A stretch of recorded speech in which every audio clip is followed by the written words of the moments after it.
에밀 졸라의 소설 테레즈라캥 이반 서문 1868년.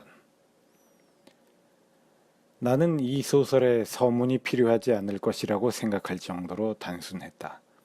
나는 내 생각을 명확히 표현하며 가장 미세한 세부 사항들까지도 글로 강조하는 데 익숙하므로 나는 미리 설명하는 일이 없어도 사람들이 나를 이해하고 잘 판단하리라고 생각했었다. 내가 착각한 듯하다. 평론가들은 이 책에 대하여 야비하고 충격적인 반응을 보였다. 어떤 고결한 신문들 속에서 어떤 고결한 사람들은 이 소설을 불 속에 던져 넣으려고 부젓가락으로 집어들며 역겨움을 담은 우거지상을 지었다.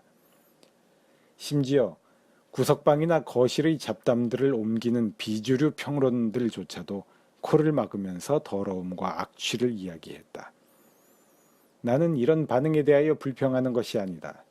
도리어 나는 내 동료들이 그런 여성스러운 감수성을 가지고 있다는 것을 알게 되어서 기쁘다. 확실히 나의 작품은 나의 재판관들의 재산이며 나는 아무런 반대의 권리도 없는 가운데 그들이 내 작품에 대해서 구역질 난다고 생각할 수 있다. 내가 불평하는 것은 테레즈 라캥을 읽고 얼굴을 붉힌 그 온건한 평론가들 중에서 그 누구도 그 소설을 이해한 사람이 없는 것 같다는 점이다. 만약 그들이 이해를 했다면 그들은 한결 더 얼굴을 붉혔을지 모른다. 그리고 어쨌든 옳은 이유로 인하여 그들이 역겨워하도록 만든 점에 대해서 나는 깊은 만족감을 지금 즐기고 있었을 것이다. 훌륭한 사람들이 자신들이 무엇에 관하여 떠드는지도 모르면서 타락에 대하여 떠드는 것을 듣고 있는 것처럼 짜증나는 일은 없다. 그래서 나는 나의 작품에 대하여 나의 재판관들에게 해설을 해야만 하겠다. 나는 몇 줄에 걸쳐서 그렇게 하겠다. 앞으로 발생할 그 어떤 오해라도 막기 위해서 말이다. 테레즈 라캥에서 나의 목표는 인물들이 아니라 기질들을 연구하는 것이었다. 이것이 이 책의 주제다. 나는 자유의지가 없이 자신들의 신경과 피에만 완전히 지배당하는 자신들이 억제할 수 없는 육체적 본능의 법칙에 의하여 행동으로 이끌어지는 사람들을 선택하였다. 테레즈와 로랑은 인간의 탈을 쓴 짐승이나 다름없다.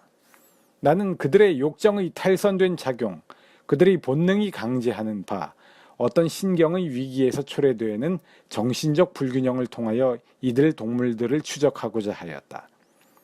남자 주인공과 여자 주인공이 벌이는 성적 모험들은 어떤 욕구의 충족이며 그들이 범하는 살인은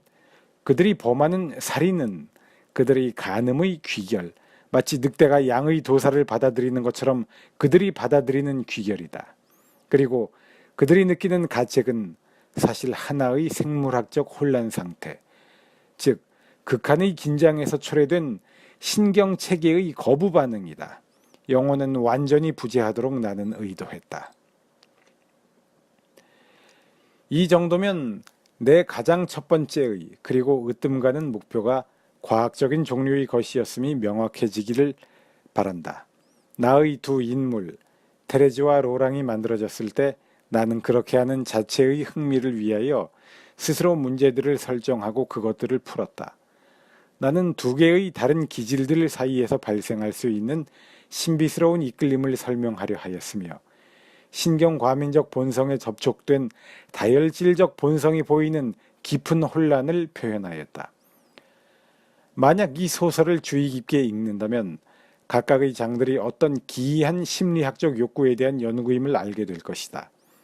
요컨대 나는 오직 하나의 욕구만을 가졌다. 즉 성욕이 강한 한 남자와 만족되지 못한 여자의 동물적 측면을 드러낸 다음 그 측면만을 살펴보고 그 다음 그 둘을 같이 하나의 격렬한 드라마 속에 던져놓고서 그들의 감각 기능들과 행동들을 꼼꼼하게 기록하는 것을. 나는 단순히 두 개의 살아있는 몸뚱아리에 분석적 방법을 적용했다. 외과 의사가 시체에 대하여 하듯이. 진실 탐구가 주는 진지한 만족에 몰두하고 있음에도 불구하고 외설적인 그림들을 그리고 있다고 남들이 자기를 비난하는 것을 듣는 건 괴로운 일이다.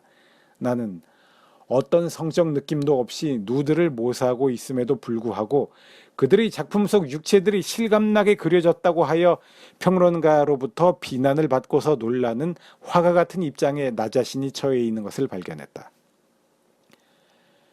내가 테레즈 락행을 쓰느라고 바쁜 동안 나는 세상을 잊고 인간의 메커니즘에 대한 정확한 분석에 몰두하면서 삶을 정확하고 꼼꼼하게 모사하는 데에 나 자신을 바쳤다.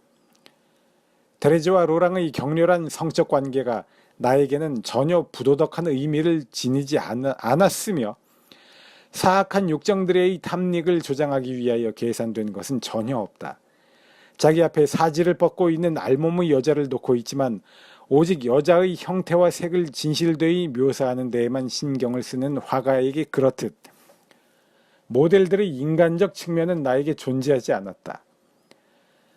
그러니 나의 작품이 진흙과 피의 수렁, 하수도, 쓰레기 등으로 언급될 때 내가 얼마나 크게 놀랐겠는가. 나는 평론의 장난들과 재미를 알고 있다. 나 자신도 그것들을 즐겼다. 하지만 고백컨대 만장일치로 공격을 해오는 데는 조금 당황했다. 뭐라고? 내 동료들 중 그 누구라도 내 책을 방어해 주기는커녕 그것을 설명할 준비조차 된 사람이 없단 말인가? 테레즈 락행의 작가는 외설물을 과시하는 것을 즐기는 병적으로 흥분한 몹쓸 놈이라고 외치는 목소리들이 합창 한복판에서 나는 아니다. 그 작가는 인간의 부패에 열중하게 된 분석가이며 그는 수술실에서 의사가 하듯이 그렇게 한 것이다 라고 대답하는 목소리가 나오기를 부질없이 기다렸다. 나는 그들의 섬세한 감수성을 모욕하는 어떤 작품에 대한 그들의 동감을 언론계의 신사들에게 호소하는 것이 결코 아니다. 나는 그렇게 야망이 크지 못하다. 나는 단지 내 동료들이 나를 일종의 문학적 하수도꾼으로 만든 것에 놀랄 뿐이다. 왜냐하면 그들은 전문적인 눈으로 한 소설가의 의도를 10페이지 이내에서 알아내야 할 사람들이기 때문이다. 이제 나는 그들의 미래에는 나를 있는 그대로 보고 내 정체를 그대로 나를 고려하여 주기를 겸손하게 부탁하는데 만족해야만 하겠다. 그래도 관찰과 분석의 세계에서 한 자리를 차지하기 위해서는 그리고 도덕성의 이름으로 한 줌의 진흙을 집어서 내 얼굴에 던지기 이전에 내 진정한 약점을 보여주기 위해서는 테레즈 락행을 쉽게 이해했어야 했다. 물론 그러기 위해서는 약간의 지능과 진짜 평론에 대한 일반적 개념들 몇 개에 대한 지식이 필요하긴 하다. 과학의 세계에서 비도덕적이라고 비난하는 것은 아무것도 입증하지 못한다. 나는 내 소설이 부도덕한 것인지 모르겠다. 그러나 나는 내가 그것을 더 순결하게 혹은 덜 정숙하게 만들기 위해서 내 방식을 벗어나지는 않았다는 것을 인정한다. 내가 아는 것은 도덕적인 사람들이 내 작품 안에서 발견하고 있는 외설적인 것들을 내가 내 작품 안에 집어넣는 것을 단 한순간도 꿈꾼 적이 없다는 것이다. 나는 모든 장면들을, 가장 자극적인 장면조차도 과학적 호기심만을 가지고 썼기 때문이다. 나는 나의 재판관들에게 정말로 음탕한 곳을 한 군데라도 찾아보라고 말하고 싶다. 테레즈 락행 속의 진실들의 역겨움을 느꼈다는 그 신문들에 의해 따뜻하게 환영되고 만부씩 발행되는 장밋빛 책들의 독자들, 여성의 내실과 무대의 뒷얘기들을 즐기는 독자들의 비위를 맞추기 위해 집어넣어진 곳이 있는지를 찾아보라고 말이다. 지금까지 내가 나의 작품에 대하여 읽은 것은 약간의 모욕과 많은 어리석음이 전부다. 이것을 나는 여기서 상당히 차분하게 말한다. 나에 대한 비평가들의 태도에 대하여 내가 어떻게 생각했는지 개인적으로 나에게 물어오는 친구들에게 대답하듯 말이다. 한 저명한 작가는 내가 공감을 받지 못하고 있는 것에 대하여 투덜거리자 나에게 이런 뜻깊은 대답을 했다. 당신은 당신에 대한 반감을 초래할 중대한 결점을 가지고 있어. 당신은 바보에게 그 자신이 바보라는 것을 깨닫게 하지 않고는 잠시도 얘기할 수 없어. 그것이 문제일 것이다. 나는 평론가들이 지성이 부족하다고 비난함으로써 내가 화를 불러 일으킬 것을 안다. 그러나 나는 그들의 협소한 인식과 방법론이 결여된 어두운 판단에 대하여 내가 느끼는 경멸을 드러내 보이지 않을 수 없다. 물론 나는 지금의 비평을 말하는 것이다. 그 모든 바보 같은 문학적 편견들을 가지고 평가를 하면서 어떤 인간적 작품이 이해되기 위해서 요구되는 폭넓은 인간적 입장을 받아들일 능력이 없는 현재의 비평을. 나는 그런 어리석음을 본 적이 없다. 데레즈 라켄과 관련하여 평론가들이 나를 겨냥하여 날린 몇몇 공격들은 언제나 그렇듯 빗나가서 허공만을 갈랐다. 이 비평은 본질적으로 잘못된 것이다.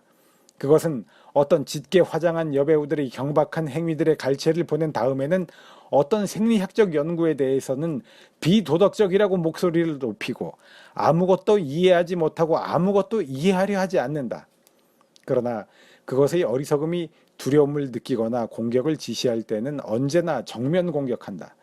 자신이 범하지 않는 죄 때문에 벌을 받는 것은 화나는 일이다. 이따금 나는 내가 외설물을 쓰지 않은 것이 유감이다. 영문도 모른 채 나한테 빗발치는 터무니없는 공격들을 받느니 타당한 비판을 한 번이라도 받으면 차라리 행복할 것이기 때문이다. 책 한 권을 읽고 감상하고 평가할 수 있는 사람은 현재 2~3명 정도밖에 되지 않는다. 나는 이들로부터 질책을 받을 용의가 있다. 왜냐하면 그들은 나의 의도를 파악하고 내 노력의 결과를 제대로 이해한 다음에 말할 것이기 때문이다. 그들은 도덕성이니 문학적 품이니 하는 거대하며 공허한 단어들을 말하지 않을 것이다. 그리고 이 예술의 자유의 시대에 내가 적합하다고 생각하는 주제를 선택하는 권리를 인정할 것이며 오직 어리석음만이 문학의 품위를 위험하게 만든다는 것을 인식하면서 오직 양심적인 작품만을 나에게 요구할 것이다. 확실한 것은 그들은 내가 테레즈 라켄에서 시도한 것과 같은 종류의 과학적 분석에 놀라지 않을 것이라는 사실이다. 왜냐하면 그 작품 안에서 그들은 우리 시대가 미래를 열기 위해서 열광적으로 사용하고 있는 도구인 보편적 연구의 근대적 방법을 발견할 것이기 때문이다. 그들의 결론이 무엇이건 그들은 나의 출발점, 즉 기질에 대한 연구를 인정할 것이며 그리고 환경과 여건의 압박에 종속되는 유기체의 심오한 변이를 인정할 것이다. 나는 진짜 재판관들, 옳은 믿음을 가지고 진실을 탐구하는 사람들, 유치함이나 그릇된 겸손을 가지지 않은 사람들, 발가벗겨진 살아있는 해부학적 표본을 보는 것이 역겹다고 생각하지 않는 사람들 앞에 서야 한다. 진실한 연구는 불처럼 모든 것을 정화한다. 물론 지금 내가 그리는 법정의 눈으로는 나의 작품은 매우 초라한 사건일 것이며 나는 내 작품에 대하여 평론가들이 그들의 모든 엄정함을 발휘하도록 평론가들을 초대할 것이다. 진정으로 나는 내 작품의 잘못된 점들이 지적되며 나쁜 것으로 드러나기를 바라는 것이다. 그러나 어쨌든 내가 하지 않은 것 때문에 아니라고 노력했던 것 때문에 내가 비판받은 사실에 깊이 만족했어야 했다. 내 생각에 나는 지금도 진정한 평론에 의한 판결문을 들을 수 없다. 과학과 역사, 문학을 되살린 체계적이며 자연주의적인 평론 말이다. 테레즈 라켄은 너무 예외적인 경우에 관한 연구다. 근대의 삶을 다루는 드라마는 보다 유연하며 공포와 광기에 의하여 그렇게 속박되지 않는다.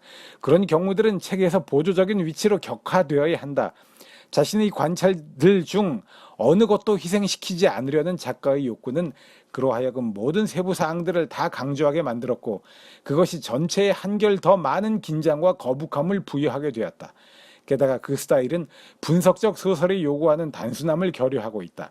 요컨대 만약 그 작가가 이제 좋은 소설을 쓰고자 한다면 그는 큰 폭의 시야로 사회를 보아야 하고 사회의 다양한 측면들을 묘사해야 하며 모든 것에 앞서 명확하고 자연스러운 언어를 사용해야만 한다.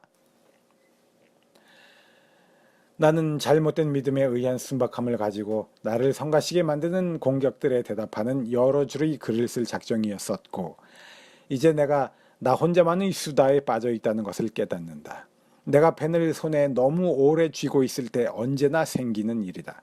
나는 독자들이 이런 것을 싫어하리라는 것을 알고 있으므로 이제 그만하려고 한다. 만약 나에게 여가와 하나의 선언문을 쓸 의지가 있었다면 나는 어떤 기자가 테레즈 라켄을 언급하며 타락한 문학이라고 부른 것에 대해 방어하려 했을지 모르겠다. 그러나 무엇이 중요한가?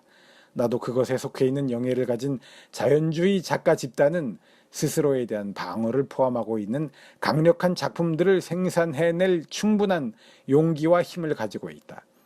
한 명의 소설가가 서문을 쓰도록 하기 위해서는 어떤 종류의 비판에 대하여 의도적으로 눈이 머는 것이 요구된다. 내가 빛을 사랑하는 사람이라 서문을 하나 쓰게 되는 범죄를 범했으므로 나는 백주대낮에 명확히 볼 수 있도록 내가 등불을 밝혀주는 것을 필요로 하지 않는 지성인들의 용서를 간청하는 바이다. 네, 자연주의 문학의 창시자 에밀 졸라의 소설 테레즈 라켄 2판 서문의 내용을 여러분들께 읽어드렸습니다. 제가 수업 진행의 편의를 위해서 번역한 글이기 때문에 번역이 그리 썩 좋지는 않고 그냥 해석의 편의를 위해서 종속절 이런 것들을 잘라서 번역했기 때문에 문장이 그리 매끄럽진 않습니다만 어쩌면 시중에 나와 있는 이 글의 번역들은 저희 번역보다 더 어려울 수도 있습니다. 아무튼 읽기에도 쉽지 않고 듣기에도 그리 쉽지 않은 글이죠. 그래도 인내를 가지고 끝까지 들으신 분은 이 안에서 계속 에밀 졸라가 과학적 태도를 강조하고 자기는 객관적인 태도로 대상에 접근했다, 대상을 관찰했다, 또 시체를 해부하는 외과 의사 같은 입장을 가졌다, 또 인물의 도덕적 의지 같은 것을 묘사하려 하기보다는 인물의 육체 안에서 작용하는 기질, 호르몬의 작용 같은 것을 관찰하고 분석하려고 했다. 라는 식으로 자신의 입장을 밝히고 있는 것은 들으셨을 것입니다. 이것이 바로 자연주의의 특징입니다. 인간을 자연의 한 현상으로 격화시켜서 보는 것이죠. 우리가 에밀 졸라가 하는 말에 납득이 되건 납득을 하건 안 하건 간에 에밀 졸라는 자연주의자들은 자기들 입장에서는 과학적인 태도로 인간을 하나의 자연적 대상으로 놓고 자연현상으로 놓고 보면서 분석하려고 했던 것입니다. 우리 주변에 요새 이런 태도를 가진 사람들이 있나요? 자기 동료 인간들을 과학적 분석의 대상으로 놓고 그들을 객관적으로 관찰하고 분석하면서 지적인 만족감을 느끼는 사람들이 있나요?